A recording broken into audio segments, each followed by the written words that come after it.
तुम लोगों को ये तो पता चल गया है कि इन दोनों शिफ्ट्स में डिफरेंस क्या है। ये लास्ट में मैंने नहीं किया तो गौर से सुनना। तुम लोगों को डिफरेंस तो पता चल गया। डिफरेंस क्या है कि यार इनमें इनकम चेंज कर सकती है या दोनों गुड्स की प्राइस चेंज करेगी, इसमें एक गुड की प्राइस चेंज करेगी आमतौर पे। वैसे तो ये भी हो सकता है जो मैंने आपको एमसीक्यू करवाया था, ये भी हो सकता है, लेकिन आमतौर पे एक गुड की प्राइस चेंज करेगी। ठीक है, लेकिन एक सिमिलैरिटी जो इन दोनों में है वो ये है कि दोनों शो कर रहे हैं कि रियल इनकम क्या हो रही है। तो मैं अगर तुम्हारे से ये पूछूं मायरा, ये जो अच्छा चलो मैं थोड़ा सा इस्तेमाल करता हूं, दोनों ये जो बजट लाइन आगे जा रहा है इसमें रियल इनकम क्या हो रही है? हाँ ज्यादा वाली, इसमें रियल इनकम क्या हो रही है? गुड। रियल इनकम का क्या मतलब है बच्चों? Affordability, purchasing power. तो जब बजट लाइन आगे शिफ्ट होता है, चाहे वो पैरेलल हो या पिवटल हो, इसका मतलब है इस बंदे की परचेजिंग पावर या रियल इनकम इंक्रीज हो रही है। तो दोनों एग्जांपल्स में डिफरेंस जरूर है बेशक, एक सिमिलैरिटी है अलबत्ता, दोनों में रियल इनकम बढ़ रही है। ये एमसीक्यूज के लिए बड़ा इंपॉर्टेंट है। दोनों में रियल इनकम बढ़ रही है अगर आगे जाए, अगर पीछे जाए पैरेलल शिफ्ट या पिवटल शिफ्ट, ये तो फिर रियल इनकम क्या हो रही है? कम हो रही है।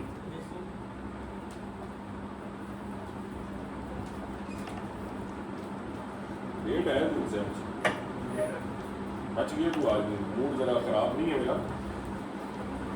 ये तुझे बख्श अली और हमजा। लो थैंक यू, समझ आ गई? Any questions related to the differences between the two and the similarities? ये आपको आना चाहिए। अच्छा भाई, अब आते हैं, ये हाइपोथेटिकल बजट लाइन अभी नहीं करा रहा, ये आगे करवाऊंगा, अभी आप बहुत छोटे उसके लिए। सो अब आते हैं, वो कल करेंगे इंशाल्लाह मोस्ट प्रॉब्ली। सो अब आते हैं इंडिफरेंस कर्व। इंडिफरेंस कर्व क्या होती है भाई? देखो अगेन एसए के लिए आपको इंडिफरेंस कर्व के लिए के बारे में 3 चीजें लिखनी है एसए में, इंट्रो में। क्या क्या? Definition, gradient and curve. ठीक है, कर्व कैसी बनती है? पहले डेफिनेशन करते हैं। Indifference curve is a curve that shows all those combinations of two goods और services for which the total utility of a consumer stands the same and therefore that consumer is indifferent in among all those combinations. क्या मतलब इसका? पहली बात है तुम्हें ये पता होना चाहिए इंडिफरेंट का मतलब क्या होता है। इंडिफरेंट का मतलब होता है अनश्योर, या मतलब कोई इतनी परवाह नहीं है उसको। ठीक है, अब इसका क्या मतलब है? इसका मतलब है आप पॉइंट ए पे हो, बी पे हो या सी पे हो, कंज्यूमर इन तीनों पॉइंट्स पे इंडिफरेंट है।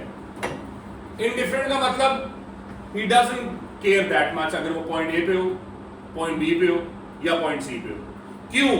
बिकॉज एक इंडिफरेंस कर्व के ऊपर total utility remains the same.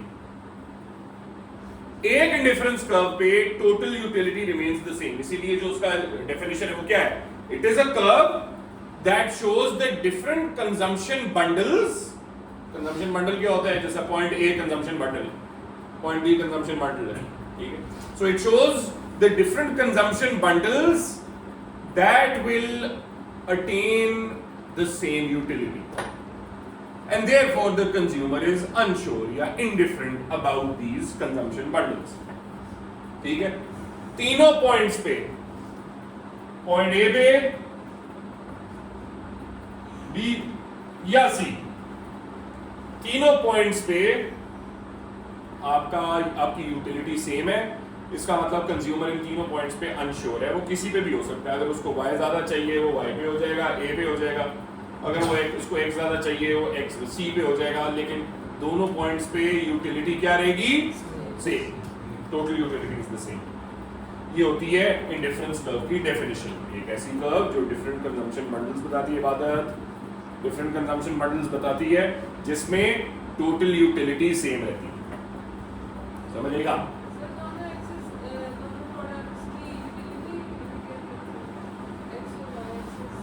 ना ना, क्या कर रही है एग्जैक्टली, वाई एक्सिस और एक्स एक्सिस क्वांटिटी डिटरमिन करती है जो आप गुड एक्स और गुड वाई की कंज्यूम कर रहे हैं, ठीक है, यूटिलिटी नहीं करती, ये क्वांटिटीज डिटरमिन कर रही है, राइट। सो ये हो गई जी आपकी इंडिफरेंस कर्व, यूटिलिटी सेम है।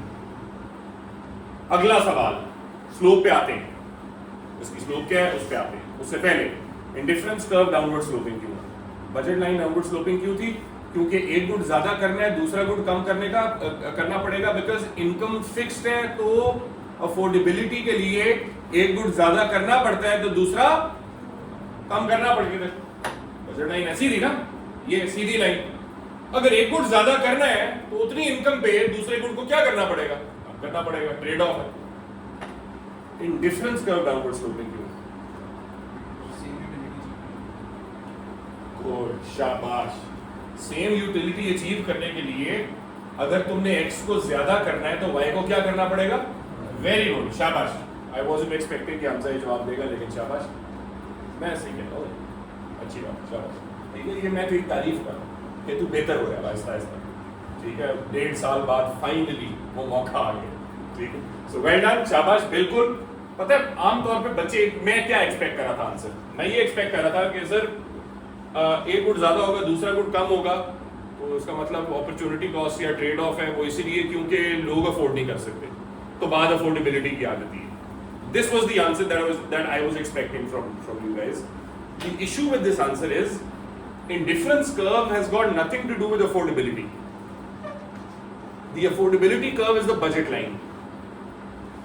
तो जब आप अफोर्डेबिलिटी की बात करते हो, वो बजट लाइन के लिए तो ठीक है, वो इंडिफरेंस कर्व के लिए ठीक नहीं है, क्योंकि इंडिफरेंस कर्व का अफोर्डेबिलिटी से ताल्लुक नहीं है, यूटिलिटी से ताल्लुक है। तो जिस तरह हमजा ने कहा है, अगर एक गुड ज्यादा करना है, x को x2 से x3 पे लेके आना है, तो सेम सेटिस्फैक्शन अचीव करने के लिए मुझे y को कम करना पड़ेगा।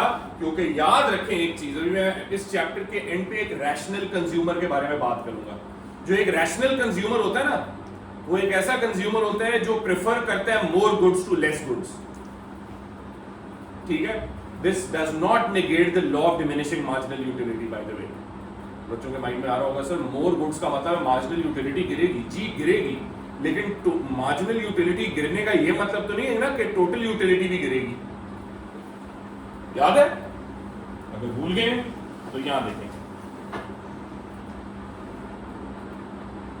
क्या मार्जिनल यूटिलिटी गिरने का मतलब है टोटल यूटिलिटी गिर रही है? नहीं, मार्जिनल यूटिलिटी नेगेटिव में होगी तो टोटल यूटिलिटी गिरेगी। तो जब मैं कह रहा हूं rational consumer prefers more goods to less goods, इसका मतलब है ज्यादा गुड्स करेंगे कंज्यूम तो टोटल यूटिलिटी बढ़ने के चांसेस हैं। वो एक वक्त के बाद वो गिर सकती है, बट ज्यादातर वो बढ़ेगी। तो this does not negate the law of diminishing marginal utility. बच्चों के दिमाग में आता है सर ये तो मार्जिनल यूटिलिटी का वो जो डिमिनिशिंग लॉ था उसको खराब कर रही। No, not at all, because उसका ताल्लुक मार्जिनल यूटिलिटी से था। जबकि इंडिफरेंस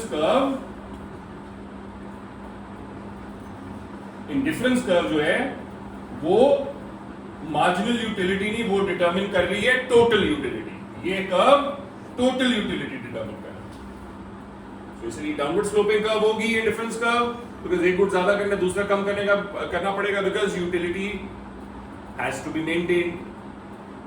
लेकिन फॉर एग्जाम्पल, अगर मैंने कह दिया कि मैं एक गुड ज्यादा करूं दूसरा कम नहीं करना चाहता, मतलब मैं x2 पे हूं, मैं x3 पे आना चाहता हूं, लेकिन y मैं y2 पे ही रखना चाहता हूं,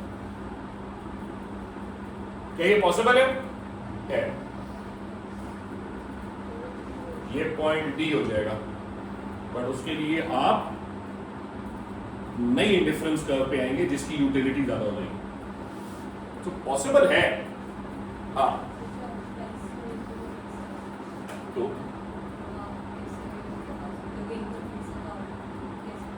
क्योंकि इंडिफरेंस कर्व का ताल्लुक किसके साथ है?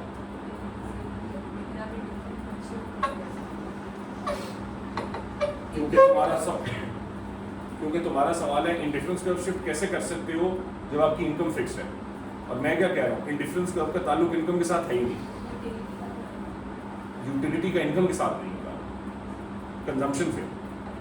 आप सेटिस्फैक्शन एक गुड से अक्वायर करते हो नॉट बेस्ड ऑन कि आपकी इनकम कितनी है, आपको वो गुड पसंद कितना है, समझ आइए। हाँ, इनकम बढ़ने से मार्जिनल यूटिलिटी बढ़ सकती है, समझिए, इनकम बढ़ने से मार्जिनल यूटिलिटी बढ़ सकती है, मैंने पहले किया था आपके साथ। लेकिन यहाँ पे इनकम अगर चेंज नहीं हो रही बट एक गुड ज्यादा हो रहा है दूसरा उतना ही है, मतलब वाई आप इतना ही कर रहे हो, एक्स को ज्यादा करना चाह रहे हो x2 से x3 पे, तो आप यहाँ पे आ जाओगे और आप नए इंडिफरेंस कर्व पे आ जाओगे बिकॉज यूटिलिटी बढ़ गई है। Why? Because you are consuming more goods and you prefer more to less. And याद रखो जितनी ऊपर इंडिफरेंस कर्व जाएगी यूटिलिटी उतनी ज्यादा होगी, उतनी ज्यादा आप प्रेफर करोगे उसको, ठीक। तो फॉर एग्जांपल यहां पे हो जाएगा आप इस इंडिफरेंस कर्व पे हो, ये now this indifference curve has more utility than this indifference curve. For example, अब आप कहते हो कि मैं y ज्यादा करना चाह रहा हूं, x को उतना रख के मैं इधर आना चाह रहा हूं, x उतना ही रहे, y मैं ज्यादा करना चाह रहा हूं, तो अब आप इस इंडिफरेंस कर्व पे आ जाओगे, उसकी सेटिस्फैक्शन और बढ़ जाएगी। जितना ऊपर कर्व जाएगा उतनी सेटिस्फैक्शन बढ़ेगी, और वो उस वक्त जाएगा ऊपर कर्व जब हम ज्यादा कंज्यूम कर रहे हैं। समझ आइए मरियम, ये समझ आइए? क्या चीज समझ नहीं आ रही तुझे?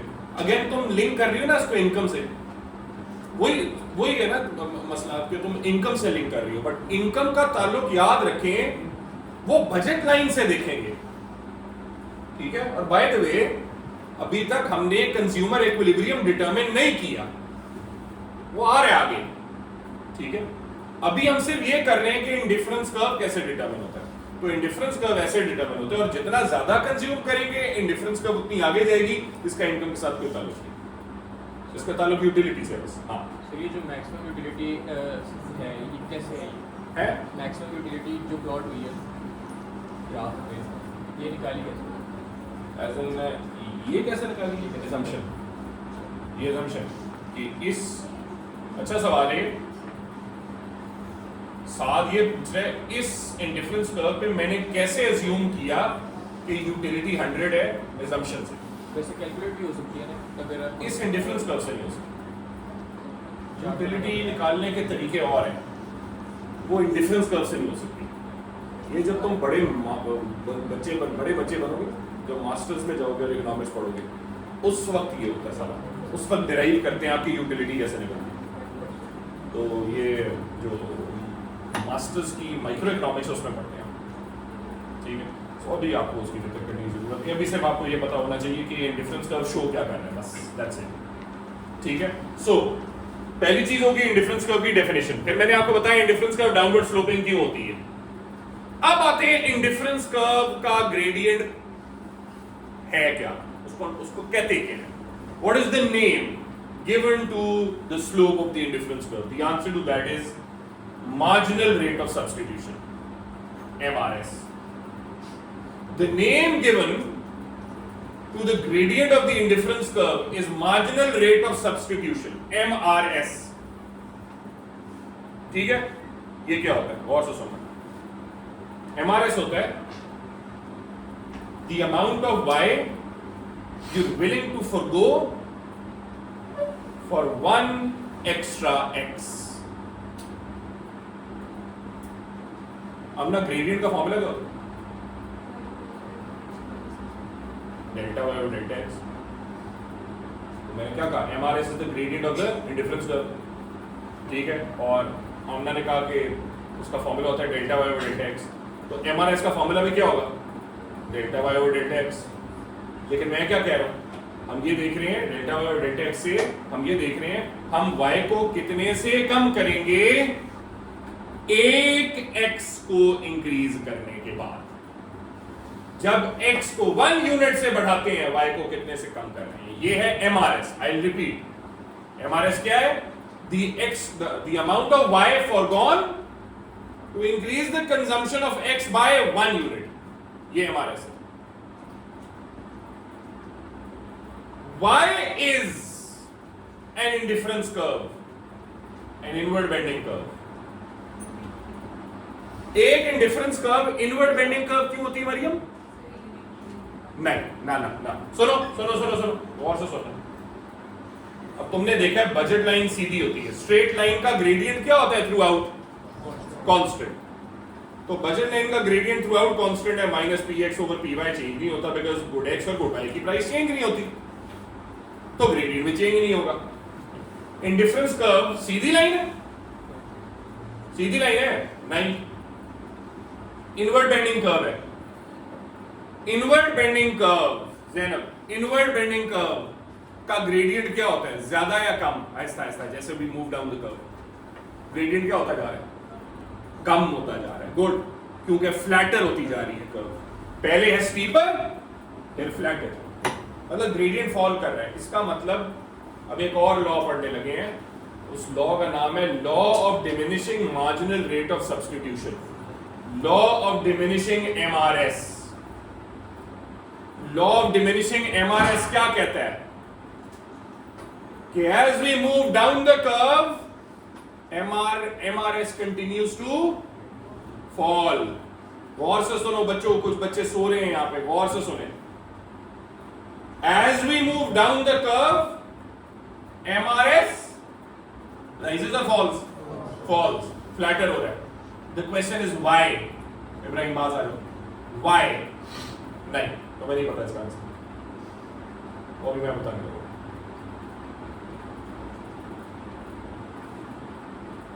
दो गुड्स हैं, ठीक है, किटकैट और हर्शीज, ठीक है।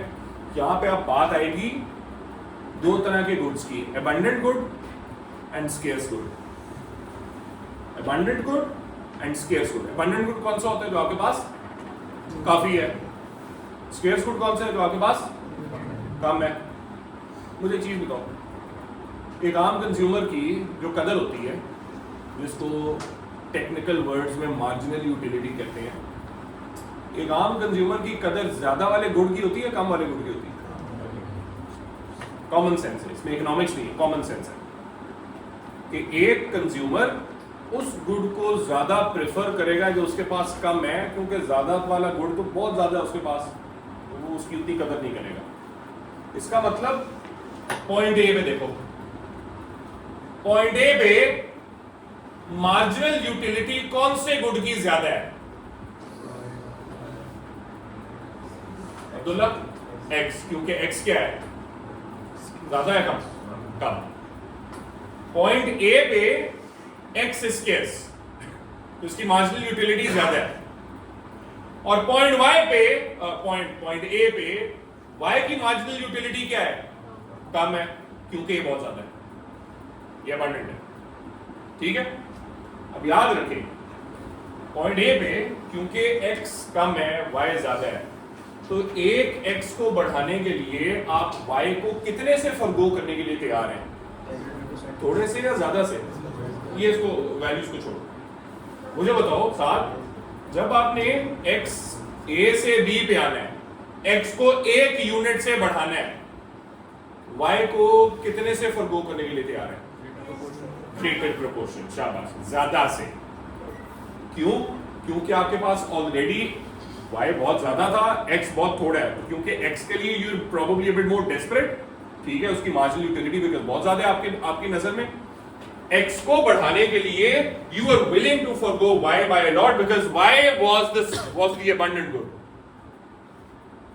इसीलिए यहां बताओ, a से b पे जब हम आए हैं, MRS क्या है, हाई या लो? MRS क्या है? अब ये एक ज़ैनब नहीं जवाब दे रही, बाकी सब भी जवाब दें। A से B पे जब आए हैं तो MRS हाई है या लो है? हाँ, हाई, क्योंकि हम X को थोड़ा सा बढ़ाने के चक्करों में Y को ज्यादा से फॉरगो कर रहे हैं। तो A से B पे जब आए हैं MRS हाई था, अबंडेंट गुड फारिग है, हमने उस स्केर्स गुड को ज्यादा करने के लिए अबंडेंट गुड को फारिग कर रहे हैं। तो अब आप वैल्यूज पे हैं, लेट्स सपोज y एक्सिस पे किटकैट, x एक्सिस पे हर्शीज है, आपके पास a पे किटकैट थी, 20 हर्शीज थी, 1। अब आपने एक एक्स्ट्रा हर्शीज के लिए 10 किटकैट फॉरगो करने के लिए आप राजी थे, उतनी यूटिलिटी आपको मिलनी थी, बिकॉज आपकी कदर x के लिए, हर्शीज के लिए ज्यादा है, मार्जिनल यूटिलिटी हर्शीज की ज्यादा थी, ठीक है। लेकिन अब आए c से d पे, या c से d, पहले c पे आओ। अब C पे y अबंडेंट है या स्केर्स हो गया? C पे वैल्यू छोड़ो, ये वैल्यू छोड़ो। C पे रजा, C पे y अबंडेंट है या स्केर्स हो गया? अच्छा सिंपल, क्योंकि तू सुन नहीं रहा ना, मुझे पता है। C पे y ज्यादा है कम है? और x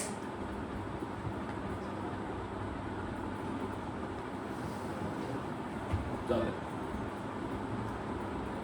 ये पक्की बात है।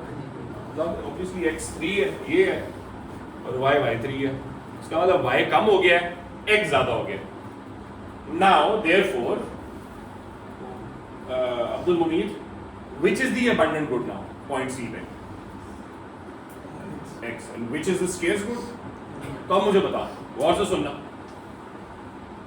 कौन से गुड की पॉइंट सी पे मार्जिनल यूटिलिटी ज्यादा है? जो गुड स्केर्स होता है ना, उसकी कदर ज्यादा होती है, ज्यादा वाले गुड की कदर ज्यादा होती है। तो फिर इसका दोबारा बता, सी पे कौन से गुड की मार्जिनल यूटिलिटी ज्यादा होगी? y की। और कौन से गुड की मार्जिनल यूटिलिटी कम होगी? x। तो अगर मुझे एक और x बढ़ाना है, मैं कितने से y फॉरगो करूंगा? ज्यादा से या कम से? कम से। तो मेरा MRS क्या हो गया? कम हो गया। ये चीज मैंने सारी यहां पे एक्सप्लेन की है। पॉइंट ए पे गौर से देखो इधर, पॉइंट ए पे y अबंडेंट है तो उसकी मार्जिनल यूटिलिटी कम है, और x स्केर्स है उसकी मार्जिनल यूटिलिटी ज्यादा है। इसका मतलब you are now willing to forgo y by much more to increase x by 1 unit, and as you can see that, well, as you can see the MRS is very high from A to B, but at point C, at point C अब x हो गया abundant, x abundant है तो marginal utility क्या होगी? कम होगी x की, और y क्या हो गया? स्केर्स, उसकी मार्जिनल यूटिलिटी क्या होगी? ज्यादा। ठीक है, इसका मतलब you are now willing to forgo y by much less to increase x by 1 unit. Law of diminishing MRS state करती है that initially to increase x this person will reduce y by a lot, A से B पे y बहुत ज्यादा गिर रहा है, but as x becomes abundant, the fall in y will now diminish. और इसीलिए यहाँ वाला जो कर्व है मैंने यहाँ बनाया हुआ, उसमें दिखाया हुआ है हमारे शुरू में हाई है, बाद में लो। तो इसका जो ताल्लुक है ना लॉ ऑफ डिमिनिशिंग एमआरएस से, एमआरएस का जो ताल्लुक है वो law of diminishing marginal utility से है। कौन सा गुड स्केर्स है, कौन सा गुड अबंडेंट है, किसकी मार्जिनल यूटिलिटी कम है, किसकी मार्जिनल यूटिलिटी ज्यादा है, ये सारा अपने माइंड में बनाना है। और ऑब्वियसली मैंने इस टेबल में छोटे पॉइंट से एक्सप्लेन किया हुआ है, ऊपर इसको ज्यादा डिटेल में एक्सप्लेन किया हुआ है। ये आपने अपने एसे के अंदर लिखना है, उतनी शायद maybe not in a lot of detail, maybe 1 से 2 सेंटेंसेस के अंदर you are supposed to write about this. और जब इंशाल्लाह इसके चैप्टर खत्म होगा और मैं इंशाल्लाह इसके एसेस करवाऊंगा तो आपको दिखाऊंगा। ठीक है, हाँ। पॉइंट बी से पॉइंट सी पे आ रहे हैं, ये कह रही हूँ पॉइंट सी को। तो वही अभी यहाँ पे मार्जिनल यूटिलिटी अभी भी x की उतनी नहीं है जितनी a पे थी, लेकिन अभी भी ज्यादा है। तो इसीलिए यहाँ पे हम फॉरगो y को ज्यादा अभी भी कर रहे हैं, बट उतना ज्यादा नहीं कर रहे जितना a से b पे कर रहे थे। b से c में y का जो फॉल है वो पहले से कम हो गया, लेकिन अभी भी ज्यादा।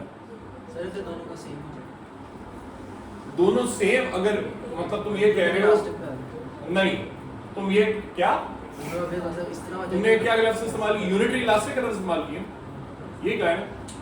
सुनो भाई बात, प्लीज जरा गौर से सुनो, थोड़ी सी अकल इस्तेमाल करनी है आप लोगों ने। ये बहुत ज्यादा बच्चे इस तरह की बात करते हैं कि सर वो जो इलास्टिसिटी का जो कॉन्सेप्ट पढ़ा है, वो इलास्टिसिटी का कॉन्सेप्ट इस्तेमाल कर रहे होते हैं बच्चे इंडिफरेंस कर्व और बजट लाइन के ऊपर। इंडिफरेंस कर्व और बजट लाइन इलास्टिसिटी से कंप्लीटली डिफरेंट है।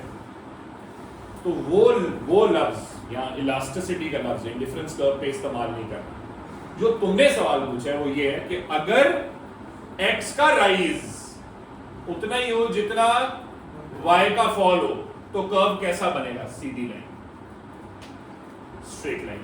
ऐसी बनती नहीं है इंडिफरेंस कर्व। इंडिफरेंस कर्व हमेशा ऐसी होती है। हर टाइम को ये कम हो गया। बाय द वे सॉरी, जब बैचलर्स में जाएंगे ना, बैचलर्स में पढ़ेंगे इंडिफरेंस कर्व आमतौर पे ऐसी होती है, आमतौर पे ऐसी होती है, बट बहुत रेयर ओकेजन्स पे इंडिफरेंस कर्व ऐसी भी हो सकती है और बहुत रेयर ओकेजन्स पे इंडिफरेंस कर्व ऐसी भी होती है, एल शेप। ठीक है, ये करेंगे क्यों होती है, ठीक है, ये उस वक्त करेंगे, अभी कोई फायदा नहीं है बैचलर्स में।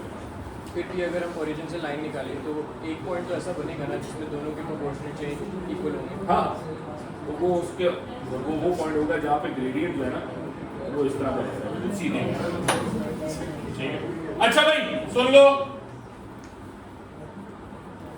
Indifference curve cannot intersect on an indifference map. Again ये भी याद रखें, इंडिफरेंस कर्व की कुछ प्रॉपर्टीज हैं, as I said A levels में अभी इंडिफरेंस कर्व्स और बजट लाइंस बेयर जो मिनिमम उसकी जो कैरेक्टरिस्टिक्स हैं आप वो पढ़ लें। One of the characteristics is के इंडिफरेंस कर्व एक दूसरे से इंटरसेक्ट नहीं कर सकते, इसके पीछे रीजनिंग अभी नहीं पढ़ रहे आप। अगेन इंडिफरेंस कर्व की 4 प्रॉपर्टीज होती हैं, रिलेटिविटी, ट्रांजिटिविटी, 2 और हैं, टू बी ऑनेस्ट मैं तो भूल भी गया, ये बैचलर्स में पढ़ेंगे। ठीक है, तो ज्यादातर इंडिफरेंस कर्व का जो कॉन्सेप्ट है, ज्यादा टेक्निकलिटीज ये बैचलर्स में पढ़ेंगे। अभी बेसिक कॉन्सेप्ट पढ़े, लेकिन कुछ बच्चों के लिए यहाँ पे बेसिक कॉन्सेप्ट बड़े मुश्किल होंगे। इतना ही समझ गया ना? अच्छा जी, हाँ बेटा तेरे को सवाल था, इंडिफरेंस मैप क्या होता है? Good question. इंडिफरेंस मैप होता है एक ऐसा डायग्राम जिसमें हम इंडिफरेंस कर्व्स बनाते हैं, दैट्स इट। सो और याद रखो, एक डायग्राम के ऊपर multiple infinite amount of indifference curves बन सकते हैं। हमने कौन सा चूज करना है बाहर, ठीक है? अच्छा भाई, now that we done with budget line and indifference curve, और इनके हमने इंट्रोडक्शंस पढ़ ली कि बजट लाइन क्या होती है और इंडिफरेंस कर्व क्या होती है। ठीक है, अब फाइनली आते हैं जिसके लिए हम ये दोनों हमने कर्व्स पढ़े हैं, फाइनली उस पे आते हैं कि कंज्यूमर इक्विलिब्रियम कैसे बनता है, कैसे डिटरमिन होता है using the indifference curve and the budget line. How do we determine consumer equilibrium? क्योंकि ये जो इंडिफरेंस कर्व और बजट लाइन पढ़ा है, इसके पीछे सिर्फ एक रीजन है कि हमने कंज्यूमर इक्विलिब्रियम डिटरमिन करना है। सवाल है कंज्यूमर इक्विलिब्रियम डिटरमिन कैसे होगा, ये है जी उसका आंसर। कंज्यूमर इक्विलिब्रियम डिटरमिन होगा जहां इंडिफरेंस कर्व और बजट लाइन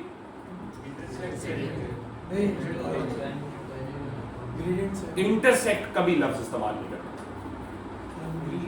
इंटरसेक्ट कभी लफ्ज इस्तेमाल नहीं करना। मुझे पता था क्राइम करेगा, इसलिए मैं उसका वेट कर रहा हूं। ठीक है, कैसे क्यों नहीं करना सर, इसके पीछे लॉजिक बताएं। इधर देखें, इधर देखें, गौर से देखो, यहां पे 3 जगहों पे 3 पॉइंट्स पे बजट लाइन और इंडिफरेंस कर्व इंटरसेक्ट कर रहे हैं, पॉइंट ए बी सी, लेकिन इक्विलिब्रियम ये 3 नहीं है। इक्विलिब्रियम एक ही हो सकता है, राइट? इक्विलिब्रियम क्या है, कौन सा पॉइंट है? ए। क्यों? बी और सी क्यों नहीं है? बी और सी क्यों नहीं है? क्योंकि टेंजेंट नहीं है। मुझे पता था ये जवाब दोगे, नहीं, ये जवाब नहीं। सुनो सुनो,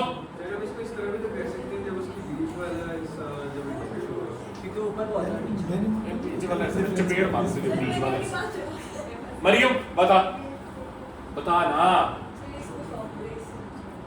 सर, ये फ्रेश माइंड के साथ करना सर, आज हमने बहुत बना रहे हो, बहुत कॉम्प्लिकेटेड। चल जा, नहीं पढ़ना जा, तेरे मुंह भी नहीं लगना चाहता। हाँ भाई, दोबारा पॉइंट बी और पॉइंट सी कंज्यूमर इक्विलिब्रियम नहीं है। क्यों नहीं? क्यों पूरी तरीके से इंटरसेक्ट कर सुने, पॉइंट बी और पॉइंट सी इसलिए इंडिफरेंस कर्व नहीं है बिकॉज कंज्यूमर इससे बेहतर सेटिस्फैक्शन अफोर्ड कर सकता है। Simple, remember this. नहीं, कंज्यूमर पॉइंट बी और पॉइंट सी से बेहतर सेटिस्फैक्शन अफोर्ड कर सकता है पॉइंट ए पे। अब आप कहेंगे सर क्या ये, मतलब इसका क्या, व्हाट डज दिस, मतलब how does this make sense? So it's very straight forward. कि देखें ये जो इंडिफरेंस कर्व है ना बच्चों, जिसपे पॉइंट बी और पॉइंट सी बन रहे हैं IC2 पे, ये IC1 से नीचे है, तो जितना इंडिफरेंस कर्व नीचे होगा यूटिलिटी उतनी कम होगी। पॉइंट ए पे the consumer is achieving a higher utility than point B and C, इसीलिए पॉइंट ए पे इक्विलिब्रियम बनता है, बी और सी पे नहीं बनता, क्योंकि उससे पॉइंट बी और पॉइंट सी से बेहतर सेटिस्फैक्शन अचीव कर सकता है ये बंदा। तो सवाल फिर अगर सेटिस्फैक्शन बेहतर अचीव कर सकता है तो पॉइंट डी पे होना चाहिए, लेकिन पॉइंट डी पे कंज्यूमर इक्विलिब्रियम क्यों नहीं है?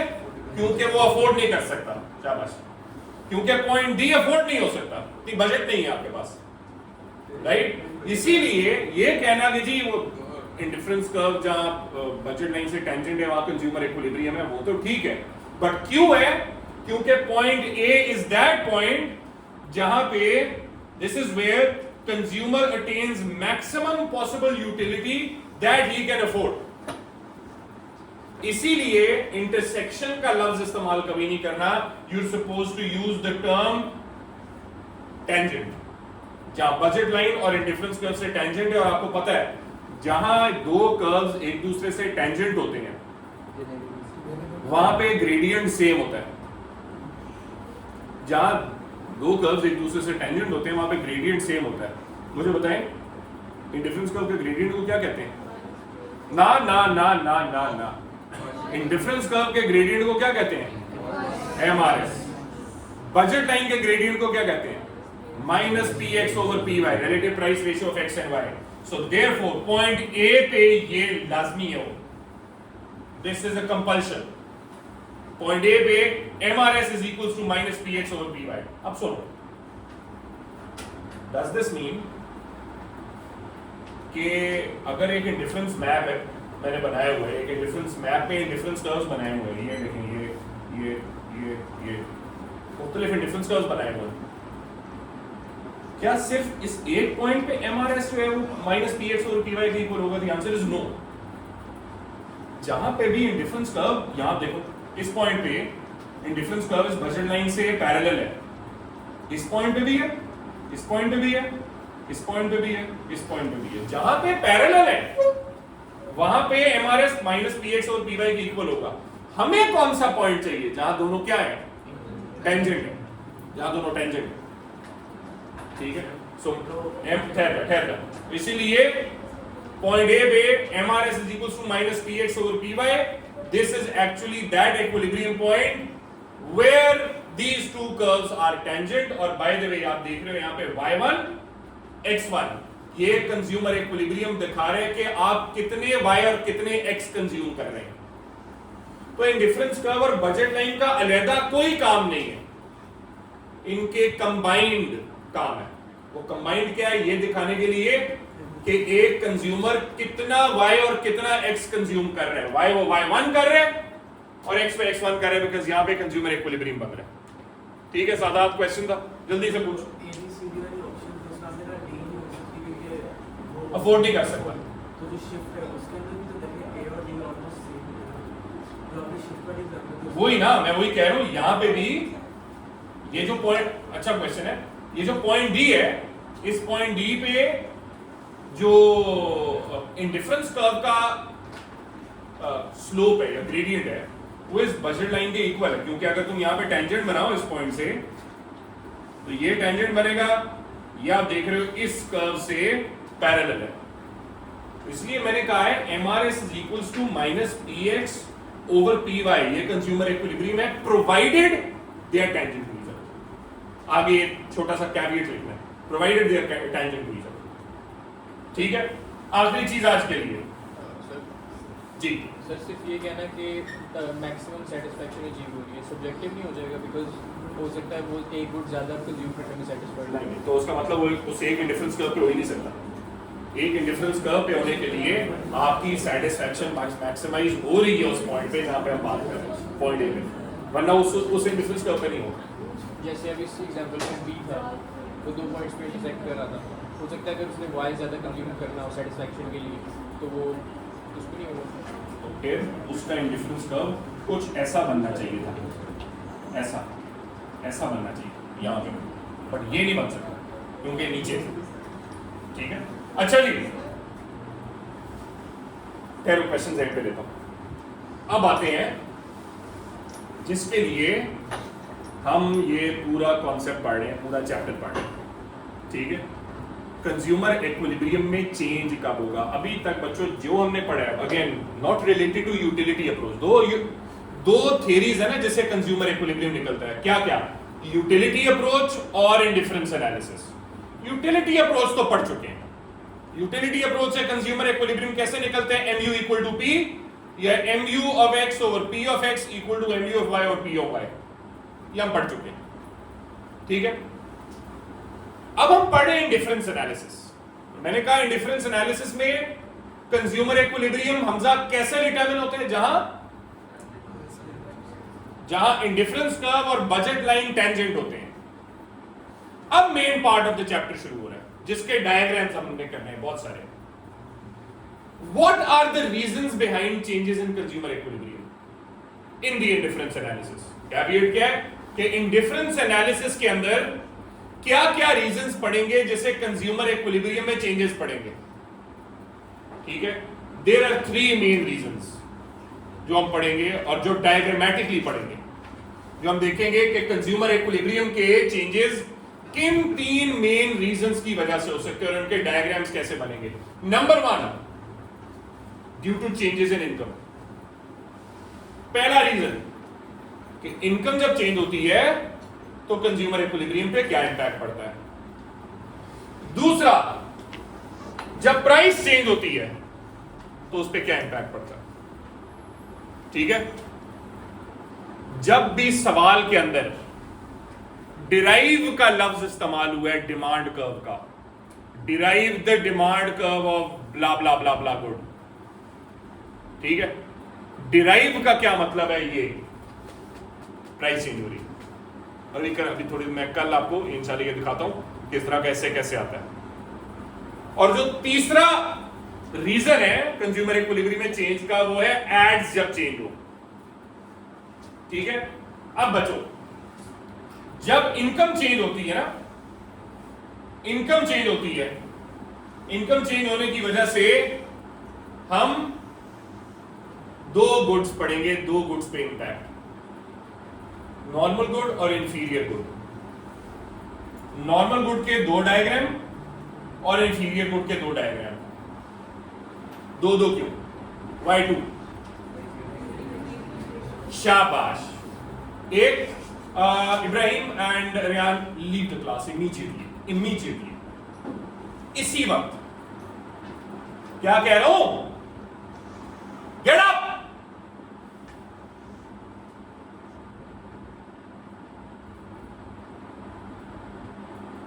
मसला क्या है तुम लोगों का, या हंस लो या पढ़ लो।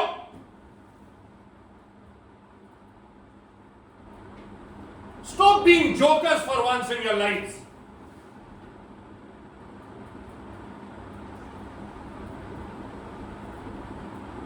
जब इनकम चेंज होगी तो नॉर्मल या इंफीरियर गुड पे इंपैक्ट देखना।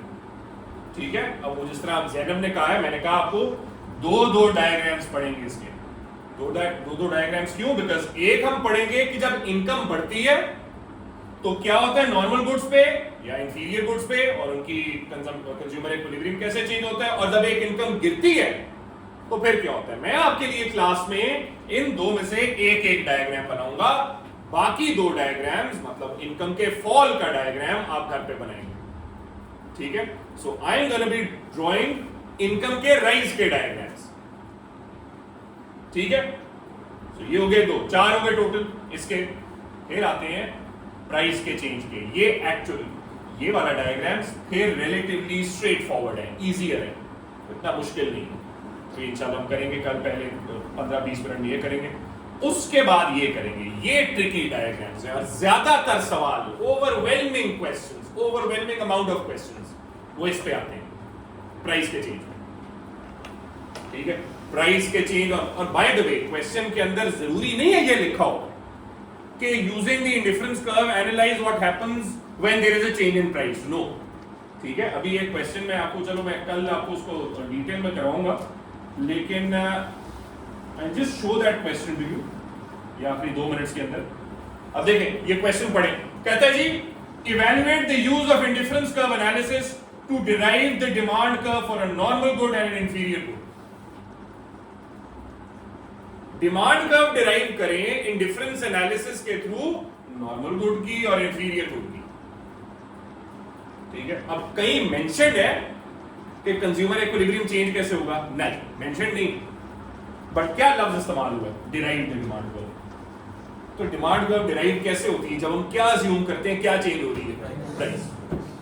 ठीक है, तो इसमें जब भी इस तरह के क्वेश्चंस होंगे और ज्यादातर इस तरह के सवाल होंगे, हमने प्राइस के डायग्राम्स बनाने हैं। और आप देख रहे हो क्या 2 गुड्स उस सवाल के अंदर था, कौन से 2 गुड्स उस सवाल के अंदर थे, नॉर्मल इंफीरियर 2 गुड्स की बात थी, एक तीसरा गुड भी है Giffen, normal inferior Giffen, 2 diagram, 6 हो गए, 2 क्यों, 2 प्राइस का राइज एंड फॉल।